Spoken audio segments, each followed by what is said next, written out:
நெல்லை மாவட்ட காங்கிரஸ் தலைவர் ஜெயக்குமார் தன்சிங்கை 2 நாட்களாக காணவில்லை என அவரது மகன் புகார் அளித்திருந்த நிலையில் சடலமாக மீட்கப்பட்டுள்ளார். நெல்லை மாவட்ட காங்கிரஸ் தலைவர் ஜெயக்குமார் தன்சிங் இழந்து வாடும் அவரது குடும்பத்தினருக்கு எடப்பாடி பழனிசாமி இரங்கல் தெரிவித்திருக்கிறார்.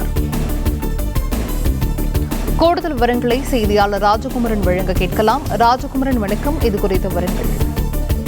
காங்கிரஸ் கட்சியினுடைய நெல்லை மாவட்ட தலைவர்களில் ஒருவராக இருந்த ஜெயக்குமார் மரணம் அடைந்திருக்கக்கூடிய சூழ்நிலையில் எதிர்க்கட்சி தலைவர் எடப்பாடி பழனிசாமி ஜெயக்குமார் மரணம் தொடர்பாக தன்னுடைய பதிவை வெளியிட்டிருக்கின்றார். அதில் நெல்லை மாவட்ட காங்கிரஸ் தலைவர் ஜெயக்குமார் தன்சிங் 2 நாட்களாக காணவில்லை என்று அவருடைய மகன் புகார் அளித்திருந்த நிலையில் எரிந்த நிலையில் சடலமாக மீட்கப்பட்டார் என்ற செய்தி கேட்டு தான் அதிர்ச்சியுற்றதாக தெரிவித்திருக்கின்றார்.